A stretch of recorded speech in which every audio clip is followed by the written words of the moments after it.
Hey guys, what's up? Hey, happy Saturday. It's Jason from the Brass Brigade. So, hey, real quick, I came downstairs this morning when I first got up to clean my Atlas Gunworks competition pistol, and I saw this on the workbench and I totally forgot. I brought this down about a month ago to do like a budget knife review, and I completely spaced it. So, anyways, today we're going to review the QSP Penguin.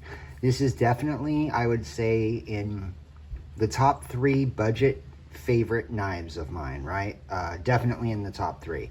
Yeah, maybe I'll do my top 3 budget knives that I have video here next week or something. But anyways, cost me $35 shipped. For that $35, it comes in this box. This box usually goes in the trash, but I kept it for this review. So, at the Brass Brigade, we have a possible 40-point scoring system. The only knife I've reviewed that's gotten a unicorn score of 40 points was the, believe it or not, Microtech Stitch. Yes, and that's from someone that doesn't really like automatic knives, so I try to do honest reviews. So, anyways, anything above a 30, I recommend. Anything above a 35, I highly recommend. So, let's go through this now. Comfort carry, I gave the QSP Penguin. I give it an 8. So, yeah, it's not the most comfortable knife I own, but it definitely is very, very comfortable and carryable, especially for $35. It does have a reversible deep carry pocket clip. Wish they would have flush mounted the screws, but at $35, you really can't complain, right? So, yeah, it gets an 8 in comfort carry. Build finish, I gave it a 9. Yeah, absolutely. Now, if I was looking at this as if I paid $300 for it, the score would probably be 7. But because it's a $35 knife shipped, it gets a solid 9. The build and finish on QSP Penguins are very, very good, especially for the cost. I have $90 to $100, liner lock knives that aren't done as well as the QSP Penguin. The liner lock has 100% engagement, meaning 100% of the liner is engaged on the blade, which I like that, especially for liner locks. This has runs on phosphor bronze washers, D2 blade steel. It is a flat grind, and it has kind of like a sheep foot, Warney kind of hybrid blade. Has a little butt bead hole if you're into that weird shit. All around cool knife. I will say one thing though on build finish. Me and my wife bought the black G10 variant for our friend Aaron, and if I was going to suggest this knife, I would suggest you get it in the G10 variants. Don't go with the fake carbon fiber, because it sort of has almost like this like clear coat on it that looks like it's kind of wearing off. Other than that one little nitpick, see what I'm saying? Other than that though, yeah, it's super solid, especially for $35. Price value, I hope you already guessed what this is. A 10. How could it not be a 10? This is a $35 knife, right? Super comfortable, super EDC friendly, easy to use, right? Ambidextrous pocket clip, right? Lefty or righty. Yeah, I mean, it's sharp, right? That's why you need a knife, right? To cut shit with.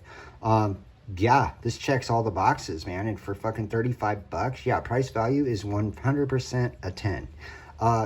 You also can get this in like S35 VN and, full titanium frame lock. And I think it'll cost you, yeah, right around $100.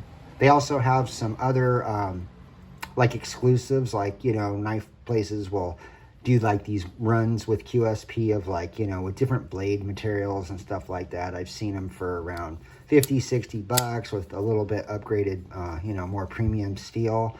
They also have a copper and brass liner lock in this. Fuck, I would like to get one of those, but things are tight, with the whole SG gripper project getting ready to take off. So, yeah. Anyways, super good knife, man. And the price value, you just can't beat that.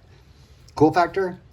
So, usually when I say knives, the cool factor is usually pretty high on knives that are harder to get because they're cool, right? They literally are cool, so they're hard to get because everyone wants them. However, the QSP Penguin is a very accessible knife. You can find these probably 100 different places right now if you go search QSP Penguin.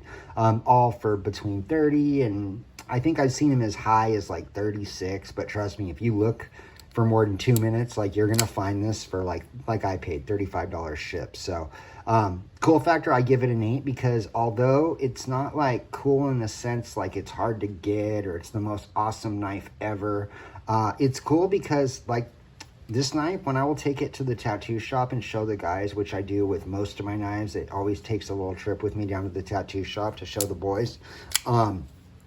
This knife, they actually were pretty, like, pumped on, you know? They're like, oh, how sick is that blade? It looks like a little straight razor deal, you know? Like, you know, the guys that don't know what, you know, the blade shapes are called and stuff. And it got a lot of, like, good, positive reactions from just normal, everyday guys, right? Normal, everyday guys that might actually buy a $35 knife, right? Because, I mean, the guys I work with, they're not going to go out and spend, you know, $1,200 on a fucking Praetorian, you know what I mean? But yeah, 35 bucks. Yeah, it's pretty cool knife for 35 bucks. So yeah, it gets an overall score of 35, right? Anything above a 35 or a 35, I highly recommend. And that goes for this knife as well. I absolutely recommend this knife, especially since the holidays are right around the corner. It will be a perfect stocking stuffer for friends and family. And hey, who knows, man? You can get your weird brother-in-law, you know, that you don't really like that much, the coolest gift of all, right? Because he doesn't know you only paid $35 for such a sweet knife, right? So anyways, guys, this is my review of the QSP Penguin, an absolute win for a budget knife. Yeah, just this is one of those knives I would tell any collector that doesn't have one, just get one, just to have it. Oh, one more thing, great vacation knife.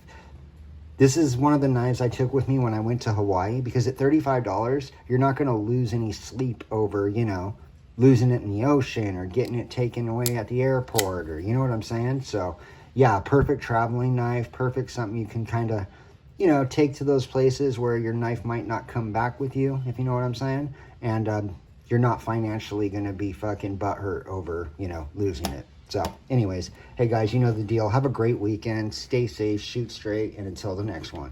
Yeah.